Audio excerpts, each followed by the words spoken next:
आता तरुणांना मिळणार 10,000 दर महिन्याला. महाराष्ट्र सरकारची नवीन योजना. कोण पात्र आहे, कोण अपात्र आहे? आजच्या व्हिडिओमध्ये हेच बघणार आहे आपण आणि ही योजना पण काय आहे याची पण सविस्तर माहिती बघू. चला तर मित्रांनो, आजचा व्हिडिओ चालू करू. मी आशिष चंदन आणि आज सर्वप्रथम आपण या योजनेबद्दलची संक्षिप्त माहिती बघू.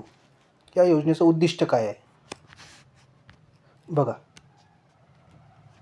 उमेदवारांना उद्योजकांकडे प्रत्यक्ष कार्य प्रशिक्षणाद्वारे रोजगारक्षम करणे, म्हणजे एक प्रकारची ॲप्रनशिप.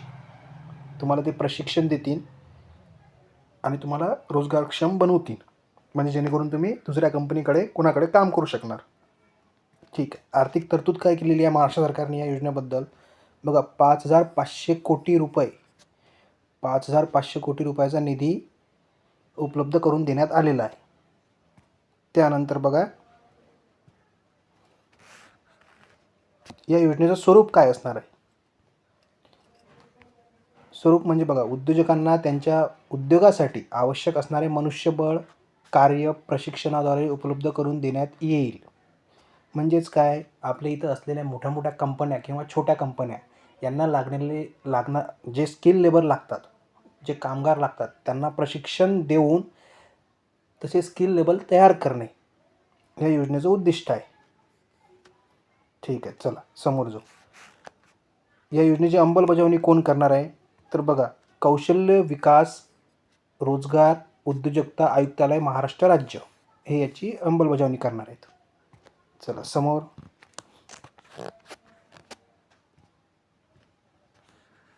योजनेचे ठळक वैशिष्ट्य काय.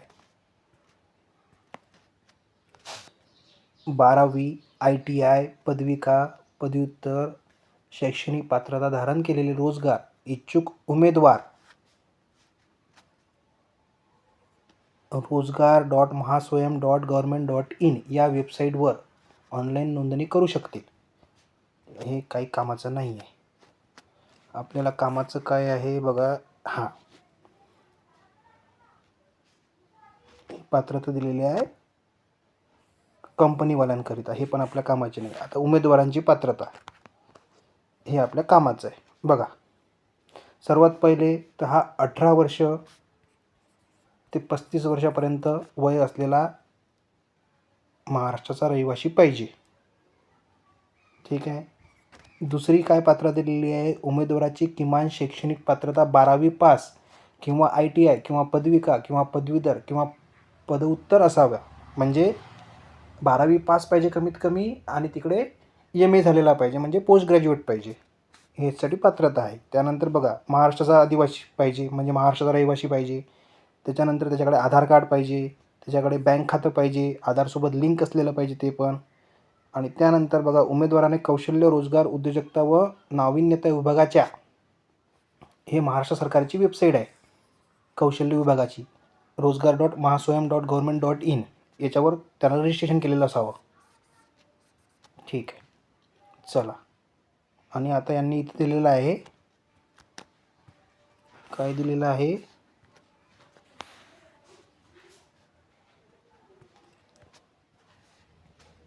शैक्षणिक अर्हतेप्रमाणे विद्यावेतन वितरण खालीलप्रमाणे असेल. म्हणजे कोणाकोणाला किती पैसे भेटतील. 12वी पास असेल तर 6,000 रुपये. त्याच्यानंतर ITI किंवा पदवी असेल त्याच्याकडे, तर त्याला तर 8,000 रुपये भेटतील. किंवा तो ग्रॅज्युएट किंवा PG असेल होल्डर, तर त्याला 10,000 रुपये भेटतील. आता यांनी बघा इथं काय दिलेलं आहे, कॉन्टॅक्ट नंबर दिलेला आहे. हा कॉन्टॅक्ट नंबर आहे. जर तुम्हाला काही प्रॉब्लेम असेल तर तुम्ही यावर कॉल करू शकता. चला समोर. आता काय दिलेलं आहे आणखी, हे त्याचं इंग्लिश व्हर्जन दिलेलं आहे. ठीक आहे. म्हणजे काय आहे या GR मध्ये दिलेलं काय, सरळ की जे बेरोजगार तरुण आहे महाराष्ट्रामधले, त्यांना ट्रेनिंग प्रोव्हाइड करून त्यांना स्किल दिल्या जातील आणि त्या स्किलच्या थ्रू ते नवीन कंपनीमध्ये जॉईनिंग करू शकतील. म्हणजेच काय, तुम्ही समजा एखाद्या कंपनीमध्ये गेले तर तुम्हाला ते सर्वात आधी एक्सपिरियन्स मागतात. तुमच्याकडे एक्सपिरियन्स नसतो, त्यामुळे बेरोजगारी आणखी वाढते.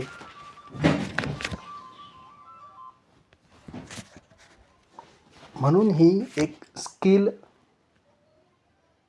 किंवा एम्पॉवरमेंट प्रोग्राम म्हणू शकता तुम्ही याला. तुमचं कौशल्य विकास करतील आणि तुम्हाला रोजगारक्षम बनवतील. सरळ शब्दात सांगायचं तर म्हणजे आता मी तुम्हाला 1-2 मिनटात कम्प्लिटली समजावून सांगतो. करायचं काय आहे नेमकं.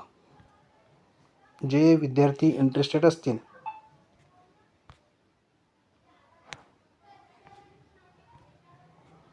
त्यांनी काय करायचं तर बघा, महाराष्ट्र सरकारची एक महास्वयं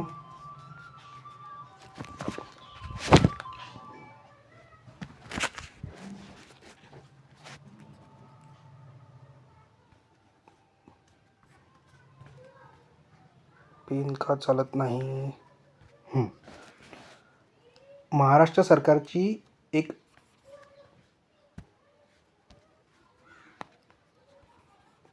महास्वयं नावाची वेबसाईट आहे. तुम्ही गुगलला फक्त महास्वयं टाका, सगळ्यात पहिलेच एक वेबसाईट येतं, rozgar.mahaswayam.government.in. त्याला ओपन करायचं. ओपन केल्यानंतर काय आहे, तिथं तुमचं न्यू रजिस्ट्रेशन करायचं. न्यू रजिस्ट्रेशन केल्यानंतर तुमचं एक काम तर होऊन जाईल की तुम्ही तिथं रजिस्टर होऊन जाईल. आता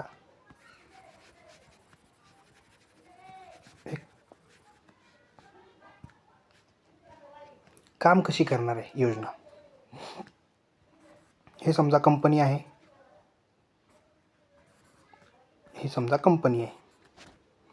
आणि हे तुम्ही आहे. आता ही कंपनी पण इथं महास्वयंवर स्वतःला रजिस्टर करेल आणि सांगेल की आमच्या इथं 10 ITI मुलांची गरज आहे. ठीक आहे, त्यांनी महास्वयंवर असं सांगितलं. तर आता महास्वयं वेबसाईट काय करणार, लगेच नोटिफिकेशन जाहीर करणार की या कंपनीमध्ये ITI होल्डरची 10 जागा खाली आहेत. आणि तुम्ही ऑलरेडी इथं रजिस्टर केलेलं असेल, त्यामुळे ही नोटिफिकेशन तुम्हाला येईल आणि तुमची मर्जी राहील मग की तुम्हाला त्या कंपनीमध्ये अप्रेंटिसशिप करायची आहे की नाही करायची आहे. जर तुम्ही केली तर तुम्हाला ते जे विद्यावेतन चालू होणार आहे माझा लाडका भाऊ योजनेमार्फत, ते तुम्हाला भेटून जाईल. 12वीवाल्यांना 6,000 रुपये, 12वीवाल्यांना 6,000, ITI असेल तर 8,000 आणि ग्रॅज्युएट असेल तुम्ही तर 10,000 रुपये. यामध्ये पण एक दुसरा एक GR आहे, तो आपण एक शॉर्टमध्ये बघून घेऊ.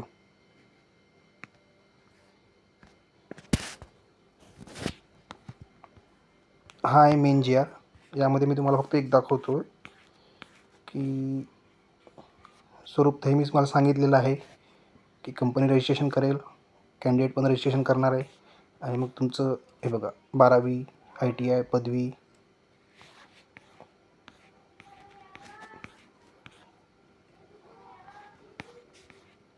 मी तुम्हाला दाखवणार होतो फक्त एक गोष्ट.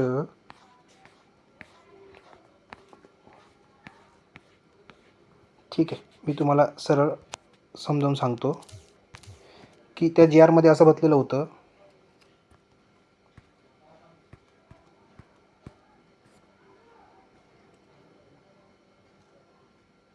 काय बतलेलं होतं GR मध्ये.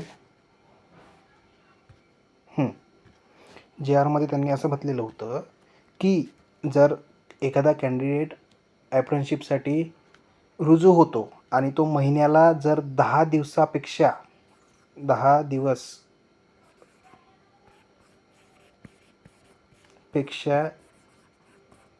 कमी दिवस गैरहजर राहतो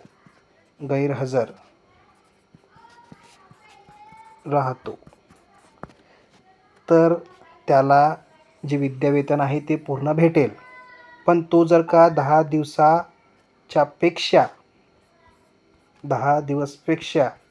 जास्त दिवस गैरहजर राहतो तर त्याला विद्यावेतन भेटणार नाही. आणि किंवा एखाद्या कॅन्डिडेटनी जॉईनिंग केलं आणि जॉईन करून 8 दिवस 10 दिवस 1 महिना कामाला गेला, 1 महिन्याचं त्यानं विद्यावेतन घेतलं आणि परत तो घरी आला आणि परत गेलाच नाही, त्याला पण भेटणार नाही. तर अशी ही सरकारची स्कीम आहे. जर तुम्हाला काही डाऊट वगैरे असेल तर कमेंटमध्ये मला विचारा आणि व्हिडिओ आवडला असल्यास लाईक करा, सबस्क्राईब करा आणि शेअर करा वाटलं तर. चला, धन्यवाद.